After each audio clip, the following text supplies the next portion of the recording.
In the cold silence of Sector 9, a lone human scout ship drifted near the shattered remains of a forgotten battle.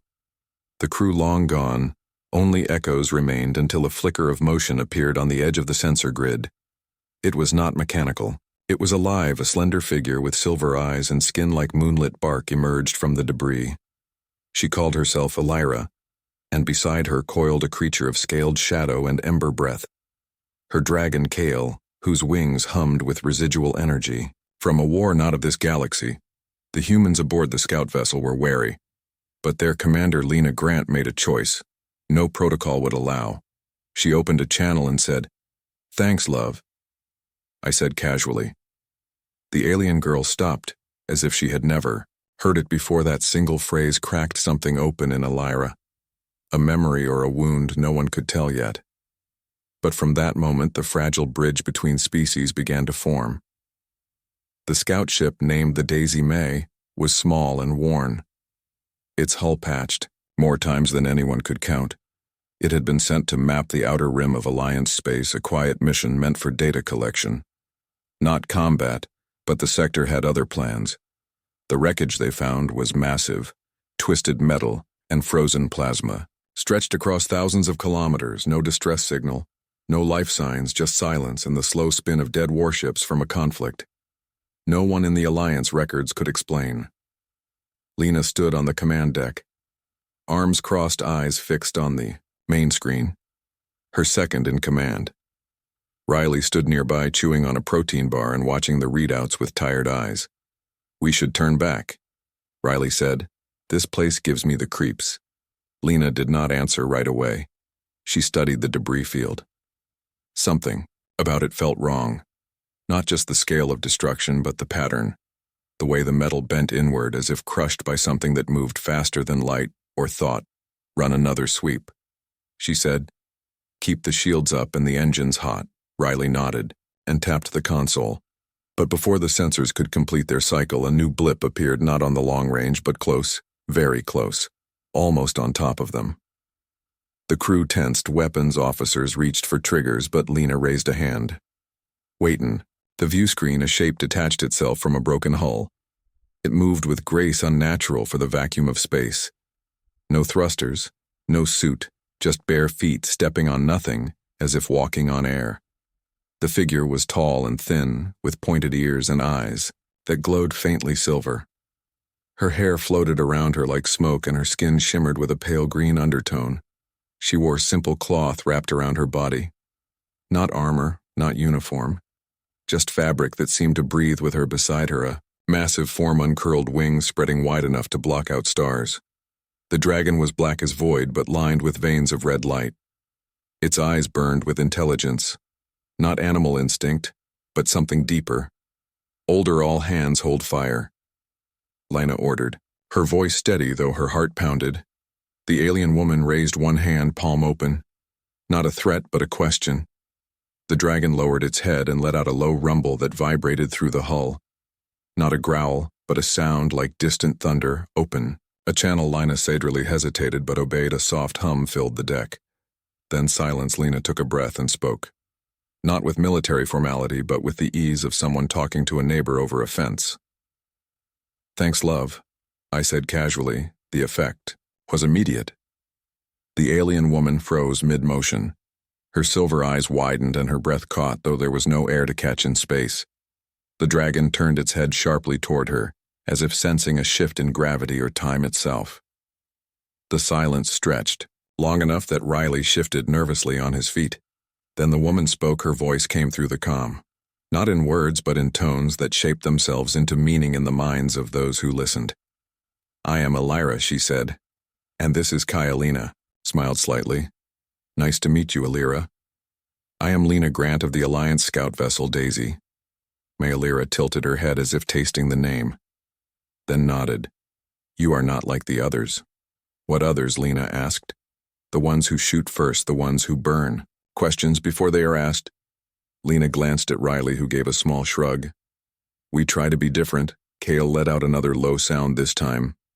Softer, almost curious. "Can you come aboard?" Lena asked. "We have no weapons trained on you, and our airlock is open." Elira looked at the ship, then at the dragon, who gave a slow blink that seemed to say yes moments later. The airlock hissed open and the two stepped inside the gravity field. Adjusted automatically, Illyra did not stumble but moved as if she had always known how human ships worked. Kyle folded his wings tightly and ducked his head to fit through the corridor. His scales brushed the walls, leaving faint trails of warmth.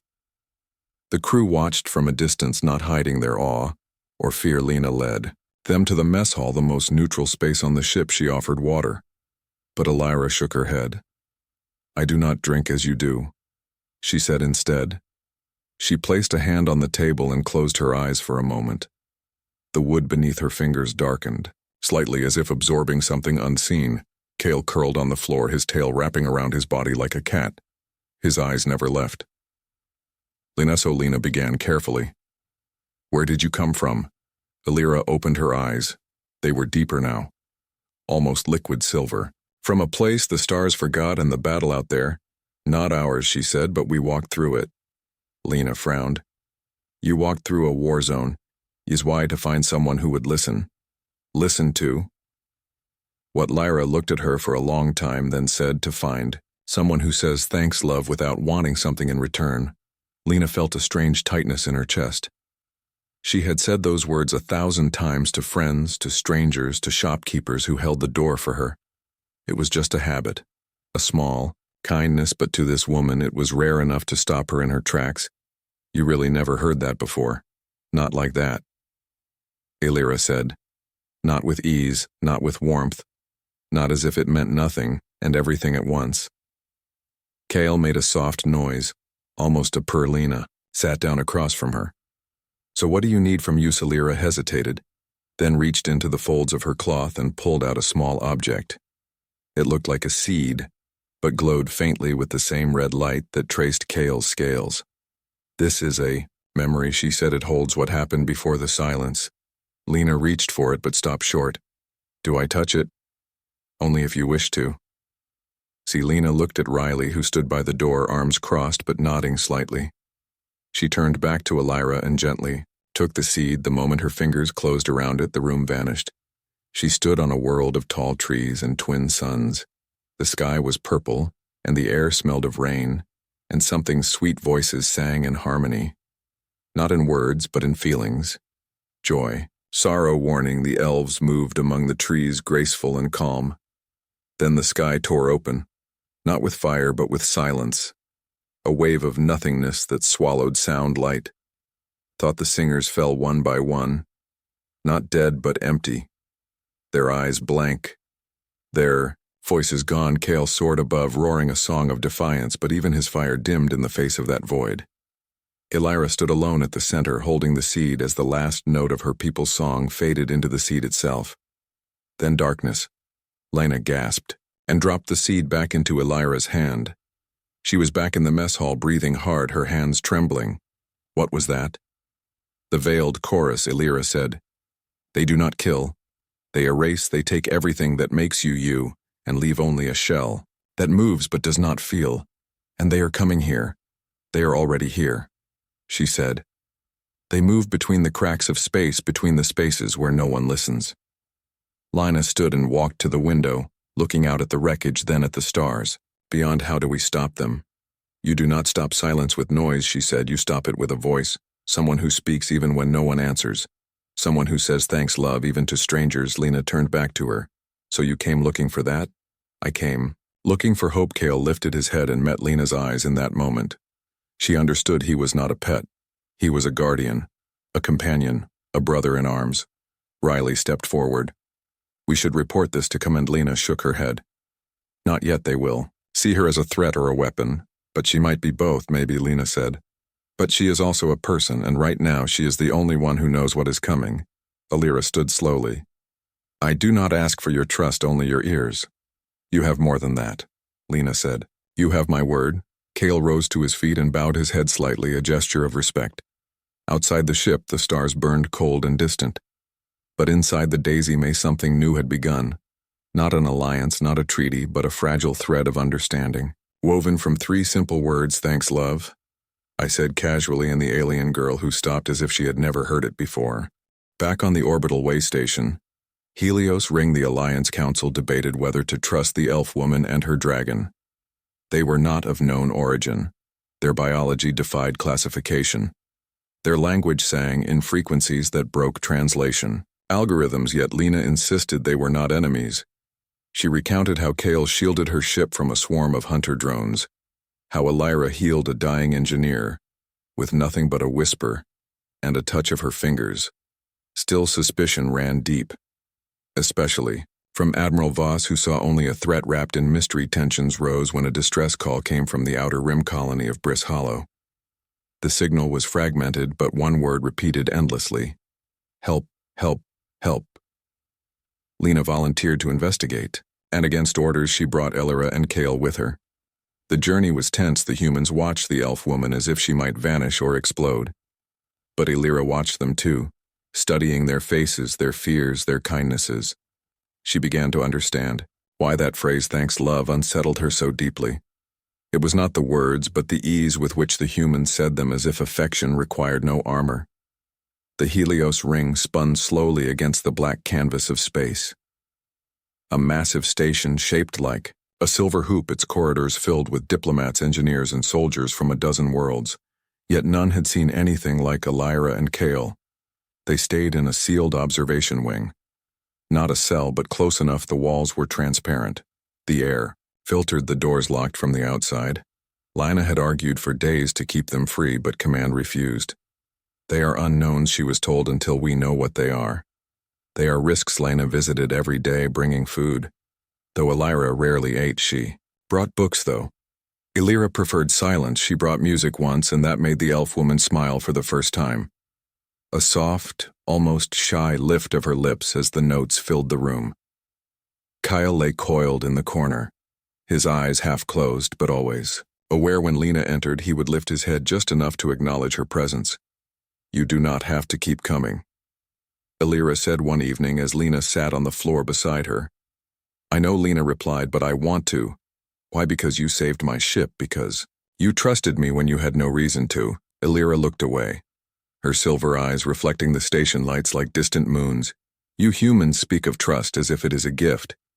But in my world it was a promise, written in bone." Lena nodded. "I get that, but here it starts small. A handshake, a shared meal, a stupid phrase like 'thanks, love.'" Elira turned back to her, and for the first time her voice held something like wonder. "Maybe that is why your kind survives. You give trust before you demand it." Before they could speak more, an alarm blared through the station, not urgent but insistent. Lena stood quickly. "That is the outer rim." Alert. Kale rose instantly, his wings flexing slightly. Lena ran to the comm panel on the wall and tapped it. A voice crackled through static.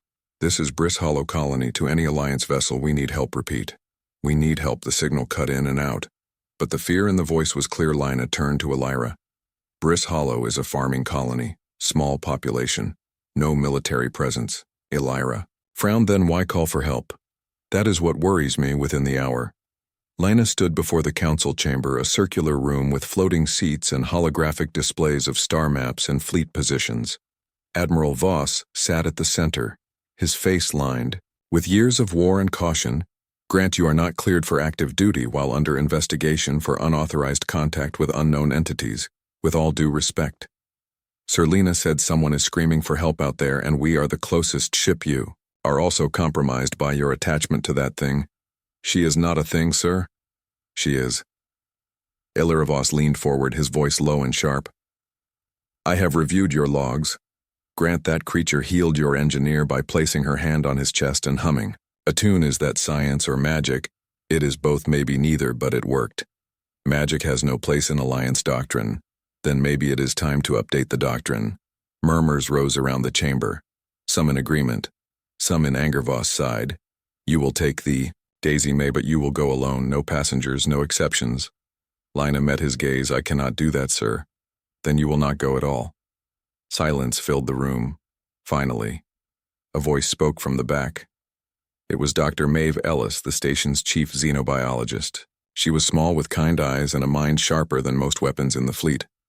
"If I may, Admiral, the data we have on Elira and Kale shows no aggression. Only defense. They have not harmed a single person, even when provoked by our scans and containment." Protocols, perhaps their presence is not a risk but an advantage. Boss scowled Ellis. You are a scientist, not a strategist, and you are a soldier, not a diplomat. Sometimes we need both. The room fell quiet again. Voss looked at Lena. Fine. Take them, but if they so much as twitch in the wrong direction, you are to neutralize them immediately. Lina swallowed hard. Understood Sir back at the observation wing. She told Illyra and Kale what had happened. They are letting us go? Illyra said. With conditions. Kale snorted, a small puff of smoke curling from his nostrils. We will go anyway.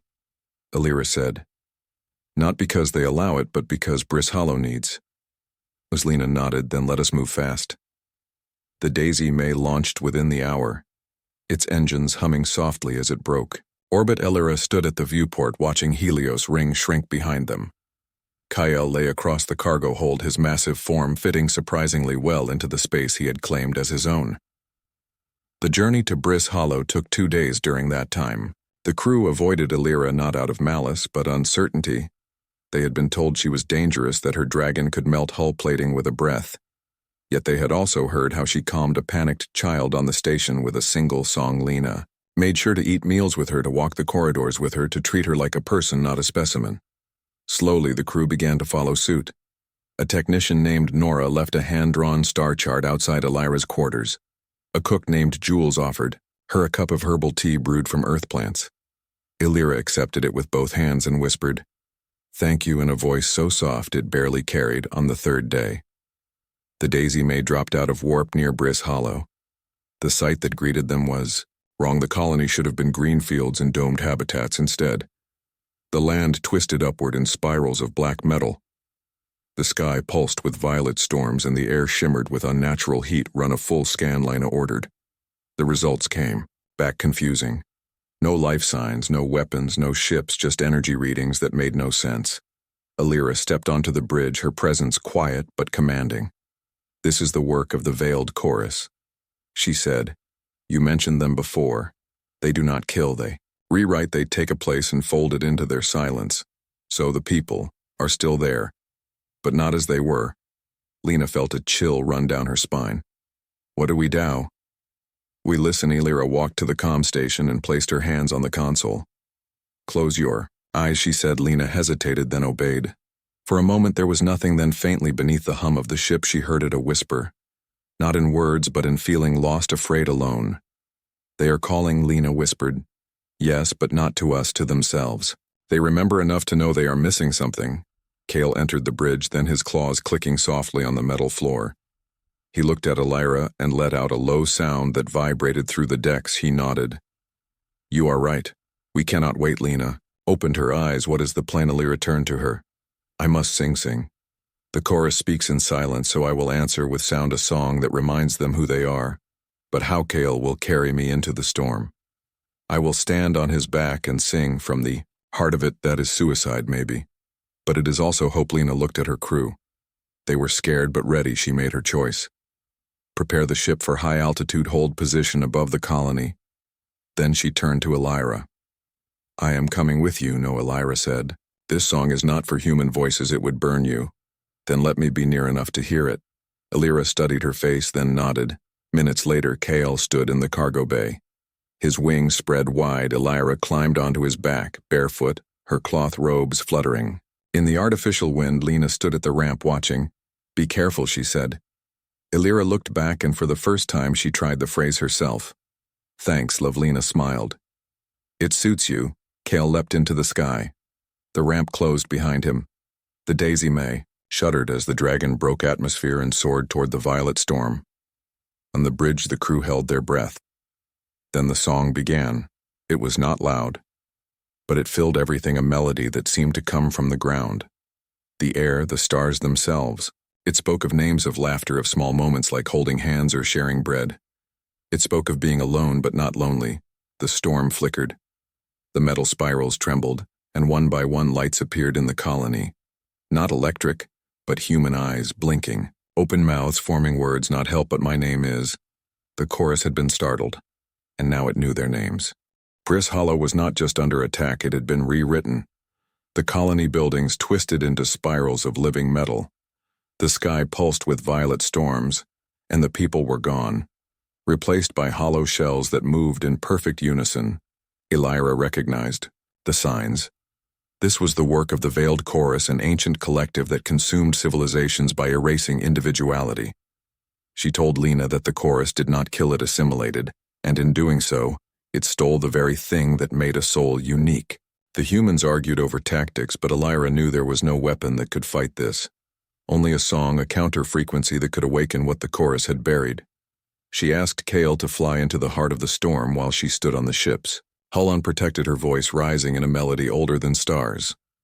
The dragon roared in harmony, and for a moment the sky shuddered. The colonists blinked awake, confused and weeping. But the chorus was not defeated. It had only been startled, and now it knew their names.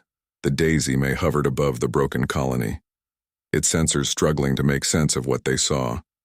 The colonists moved again, but differently now, not in lockstep but in confusion. Some fell to their knees.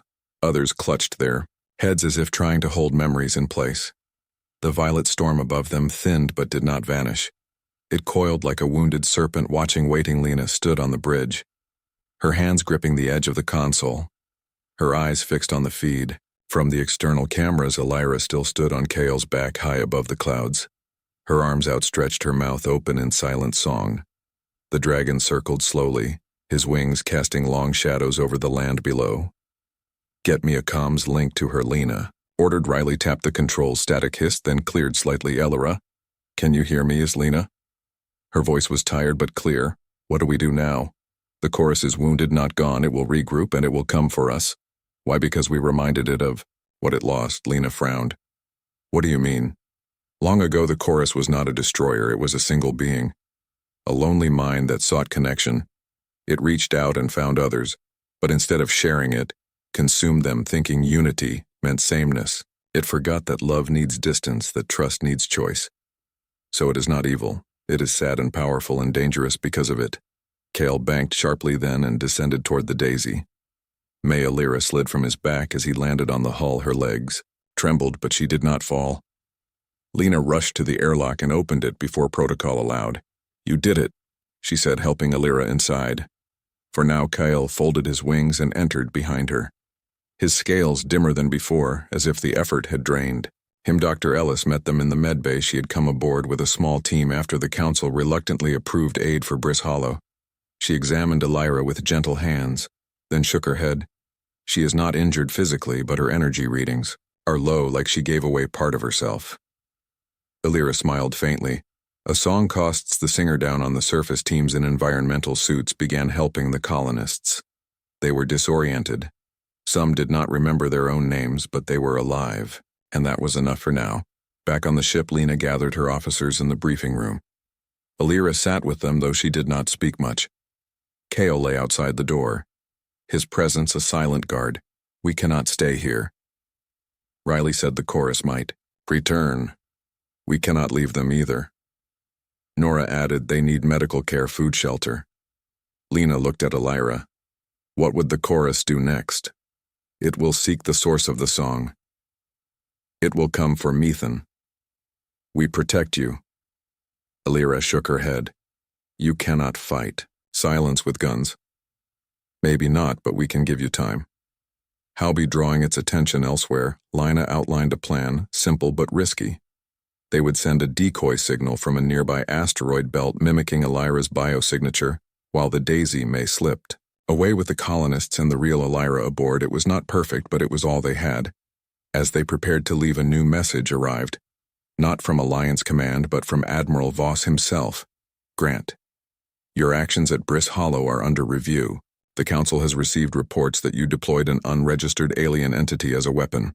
This violates Protocol 7 Alpha. You are ordered to return to Helios Ring immediately with Elira and Kale in custody." Lena stared at the screen, her jaw tight. "They think I used her. They think she is a weapon." Riley said. Elira stood slowly.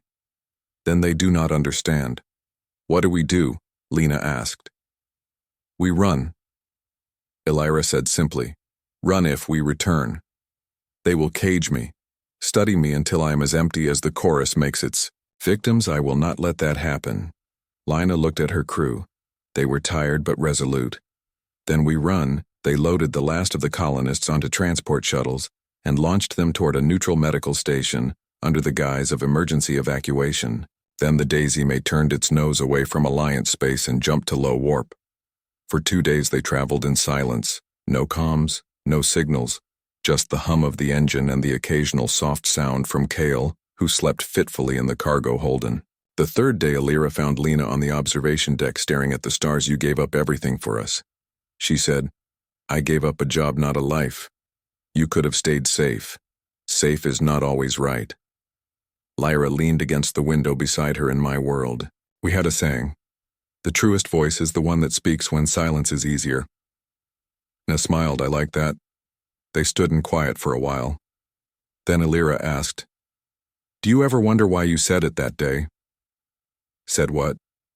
"Thanks." Lena thought about it. "I guess it was just how I was raised," my grandmother used to say. "Kindness costs nothing but means everything, so I say it to everyone, even strangers." Alira nodded. "That is why it broke me." "Broke you?" When I heard it, I remembered my mother saying something similar. To me before the chorus came, she used to tuck me in and whisper, "Sleep." Well, my heart, then one day she did not say it because she could not remember my name. Lina reached out and touched her arm gently. "I am sorry." "Do not be sorry, be loud, say it. Again, say it often, say it like it matters, because it does." Lina looked at her, then softly said, "Thanks, love." Alira closed her eyes, and for the first time tears slipped down her cheeks. Not from sadness, but from relief. Later that night, the alarm blared. "Contact. Rear sensors." Lina ran to the bridge and screen. 3 Alliance destroyers dropped out of warp, their weapons hot, their comms open. "This is Captain Dunn of the Iron Ridge.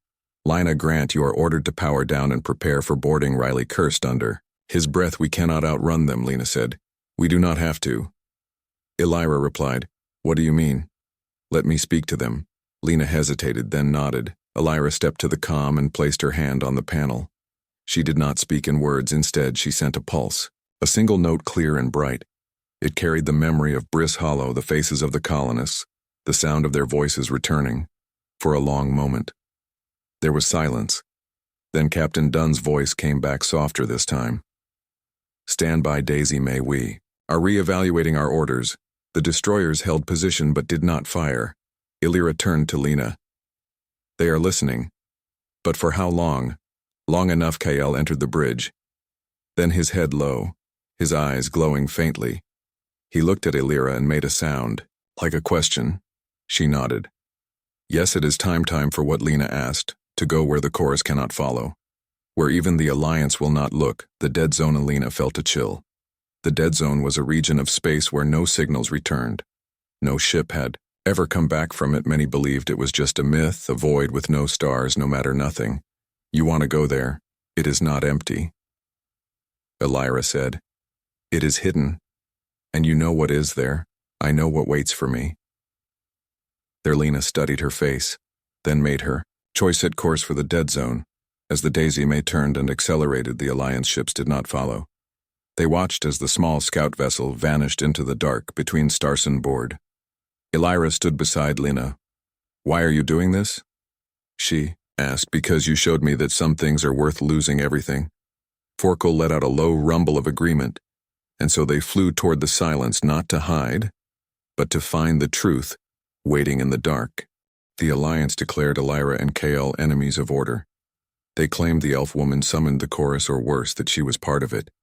Lina was stripped of command, but she refused to believe the lies. She helped Elira escape in a stolen freighter. Named the Daisy May, they fled toward the dead zone, a region of space where no signals return and no ship has ever come back alive aboard. The Daisy May trust grew slowly. Lina shared stories of Earth, of her grandmother who taught her to say thanks, love to everyone, even strangers. Elira listened, and for the first time she tried it herself. Her voice was soft, uncertain, but real. Meanwhile, Kael grew restless, his scales dimming as if the chorus was calling to him from afar. He dreamed of a place where dragons were not pets but prophets, and where elves were not aliens but guardians. The dead zone awaited, and with it, a truth neither human nor elf was ready to face. After leaving the Alliance fleet behind the Daisy, May sailed through empty space for days. No stars, no comms, no navigation beacons, just the hum of the engine and the slow rhythm of breath inside the ship. The crew had shrunk to 3, Lena, Elira, and KL. The rest had stayed behind on the medical station, some by choice, some because there was no room for them in this new journey. Lena sat in the pilot seat, her hands resting on the controls. She had not slept much, her eyes shadowed but alert. Elira stood near the rear viewport, watching the blackness as if expecting something to appear. "Do you think they will follow us?" Lena asked. "Not through here." Elira replied, "The dead zone is not on any map. It is a wound in space, a place where reality is thin. And you are sure this is the right way?" "I do not know, right?" "I only." No necessary. Kale lay coiled in the cargo hold, his head resting on his forelegs. His eyes half closed, but his tail twitched often as if chasing something in his dream. Lena rose and walked back to him. She knelt beside his massive head and placed a hand on his snout. He opened one eye and looked at her. "He is dreaming again," she said to Aileres of the old world. "What was it like?" Elira sat on the floor nearby, her legs crossed, her hands resting on her knees. It was green and bright. The trees sang. With the wind, the rivers carried stories in their currents. Dragons flew not as beasts, but as keepers of memory. They remembered what the world forgot, and the elves, we were listeners. We heard the songs of stars and stones, and we answered, "So you were not warriors." "We became warriors when the silence came." Lena nodded, then looked at Kale again. "He is more than a pet, isn't he? He is my brother, my shadow, my voice, when I have none." Lena smiled. "I thought so." They fell into quiet again, the ship drifting deeper into the void on. The third day, Kale woke suddenly, his head snapping up, his wings flaring wide enough to rattle the walls. He let out a low sound. Not a roar, but a warning. Elira stood instantly, her silver eyes wide. "What is it?" The "hears it too" hears. What the Polina moved to the controls sensors showed nothing. No energy, no mass, no signal. Yet the ship's compass spun wildly as if lost. Elira walked to the center of the deck and closed her eyes. She began to hum a soft tune, low and steady. The same melody she had used at Briss Hollow, but slower. Sadder. Kale calmed slightly, his wings folding back his breath. "Evening out." "What was that?" Lena asked. "Tether a song to hold us to ourselves. The dead zone tries to unravel minds. It whispers doubts, fears. It makes you forget why you." Camelina felt a chill. She had noticed it too. A faint voice in the back of her head asking why she left safety, why she followed a stranger into nothing. "I felt it too. That is why we must speak often and clearly, so talk to me." Elira opened her eyes and looked at her. "Tell me about your grandmother." Lena sat down across from her, her back against the wall. She was a small woman with hands like tree roots, always working, always kind. She lived in a house with a red door and a garden full of sunflowers. Every morning she would water them and say, "Good morning, my love." Celira tilted her head. She spoke to flowers. Not just flowers, to everyone. The mail carrier, the neighbor's dog, the wind. She said, "Kindness was her language. That is rare. Not where I come from." Elira was quiet for a moment, then said, "In my world, we believed names held power. To say someone's name was to honor their story. My mother named me Elira, which means she who listens." Lena smiled. "That fits." "Do you know what Lena means?" Lena shook her head in an old earth tongue. "It means light." Lena looked down, surprised. "I never knew that." Now Eudokael let out a soft rumble and rested his head on his paws again. His eyes closing, they talked for hours, trading stories of childhood, of loss, of small joys. Lena told her about her first flight, her fear of deep water, her love for old music. Elira spoke of climbing sky trees, of dancing in moonlight, of the day she first heard Kale's egg hum with each word. The dead zone's whisper grew weaker on the 5th day. The stars returned, not the familiar constellations of Alliance space, but strange patterns, unfamiliar and ancient. The ship's sensors flickered to life, showing a single object ahead, massive and silent. "What is that?" Lena asked. "The heart of the dead zone," Elira said. As they drew closer, it became clear the object was not a planet or a station, but a structure shaped like a tear, floating alone in the void, its surface smooth and dark, but pulsing faintly with a soft inner light. Kale rose to his feet and moved to the viewport. His breath fogging the glass. He knows this place. Lena said. He was born near it. Lena turned to her. What is it? A tomb and a cradle? The chorus was born here. And it will die here if it remembers how you think it is inside, not the whole of it, but its core, the first mind, the lonely one. And you plan to go in? I must. Lena stood and faced her. I am coming with you. No, Lena. This place will test you. It will show you your deepest fear. Then I will face it. Elira studied her face, then nodded. They prepared in silence. Lena checked her suit, though she knew it would not protect her from what waited inside. Elira wrapped a thin cord around her wrist. It glowed faintly, with the same red light as Kale's veins. Kale would not enter. He stood at the airlock, his eyes fixed on Elira. You guard her, he said in the way dragons speak. Not with words, but with feeling. Willie bowed his head, once, then turned and walked back. Into the ship, Lena. And Elira stepped out onto the surface of the tear structure. It felt solid but warm, like living skin. The air was still, though there was no air at all. They walked toward a soft glow at the center. A doorway that opened without. Sound inside. It was not dark but filled with shifting light. Images flickered around them, moments from countless lives.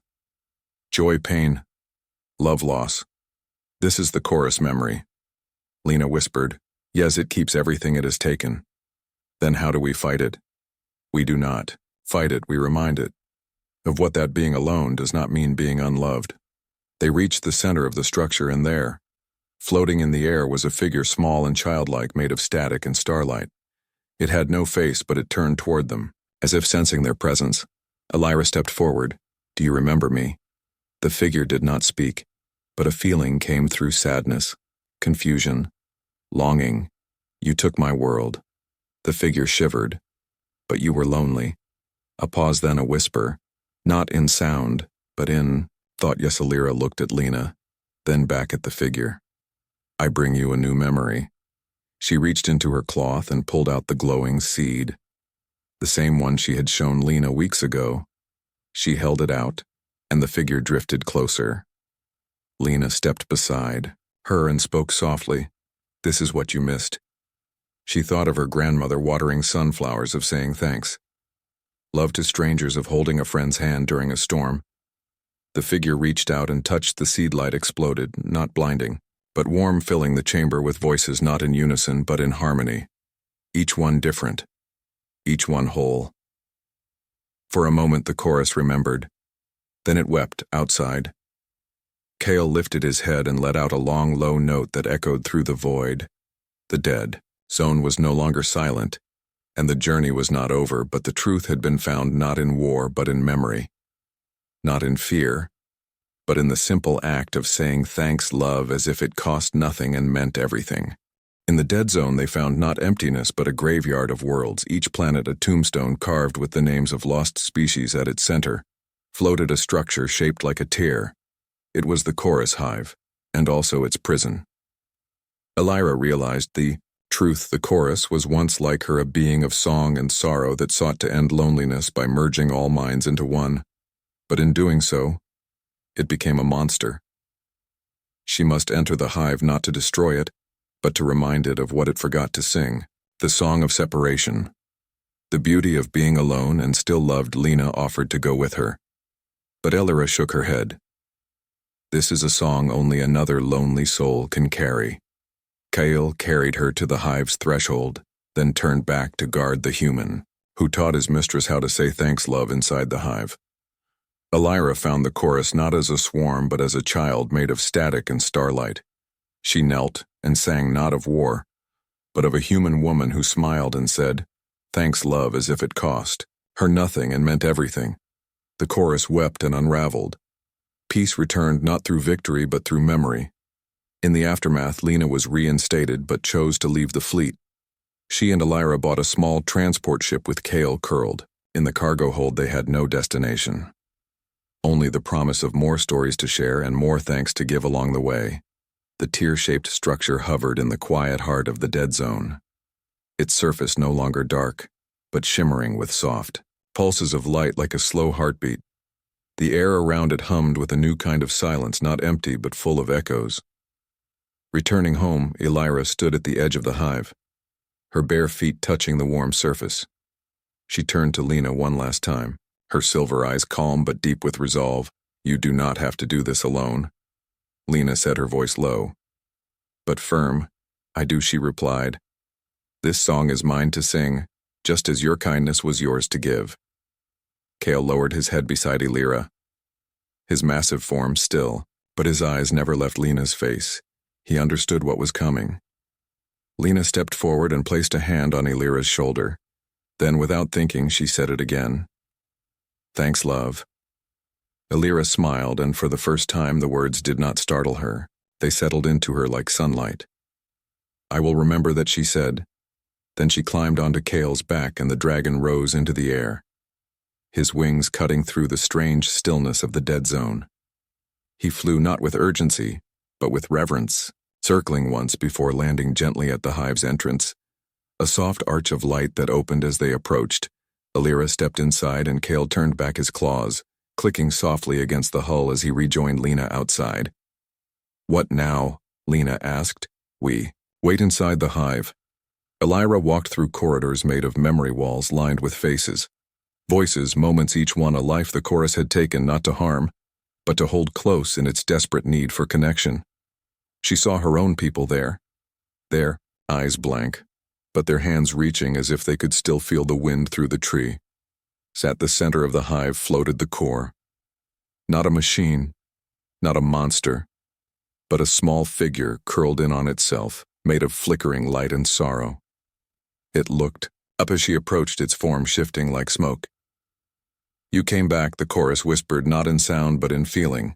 "I did to destroy me, to remember you." The chorus stilled. Elira knelt and placed her hands on the floor. The same red light that traced Kael's scales now glowed from her palms. She closed her eyes and began to sing. Not the old battle songs, not the laments of loss, but something new, something simple. She sang of Lena standing on the bridge of a small ship saying, "Thanks, love, to a stranger." From the stars, she sang of sunflowers turning toward the light. She sang of hands holding without needing to own. She sang of silence that did not mean absence, but space for another voice to rise. The chorus listened, and for the first time in ages, it did not take it received. Tears formed in the light. Not water, but pure emotion, and as they fell, the hive began to change. The walls softened, the faces smiled, and one by one the memories walked free. Not back to their worlds, but into peace, the chorus, unraveled not in defeat but in release. Its many voices becoming one last sigh that drifted into the stars. Outside, the hive brightened, then dissolved into dust that sparkled like fireflies in the void. Elira walked out alone. Kale met her halfway, his head bowing low. Lena ran to her. "Is it over?" "It is beginning," back on the Daisy May. They watched as the dead zone cleared, the stars returning brighter than before. The graveyard of worlds still remained, but now each tombstone bloomed with soft light. Names no longer forgotten. Weeks later, they returned to the edge of Alliance space, not in secret but openly. The distress from Briss Hollow had spread the truth of the chorus, and the song that ended. It had reached every station, every ship. Admiral Foss met them aboard Helios Ring. His face unreadable. "Grant, you are reinstated, your rank restored." Lina nodded. "Thank you, sir." But he turned to Elira, and for the first time his voice held no suspicion. "Only respect. You saved us from a war we could not have won." Lyra bowed slightly. "I only reminded you that you were already safe." Voss left them then, and the crew of the Daisy May gathered around, not as soldiers but as friends. But Lena did not stay. She stood before the council one last time. "I resign," she said. "Why, Grant, you have everything back you do. But I have also found something new." They did not try to stop her. With her final credits and a clean record, she bought a small transport ship. Not military, not sleek, just sturdy with room for three. Elira stood on the ramp watching as Lena loaded supplies. "Where are we going?" "Nowhere and everywhere." Kale curled in the cargo hold, his scales glowing faintly with contentment. As the ship lifted from the dock, Lena sat in the pilot seat, Elira beside her Annie. Destination in mind. Lina smiled. "Not really. Then Elira leaned back and closed her eyes for a moment when she opened them. She said it softly but clearly. Thanks. Lovelina laughed, a real warm sound that filled the cockpit any time, and so they flew not toward war or glory, but toward the quiet corners of the galaxy, where stories waited to be heard and kindness still cost nothing but meant everything.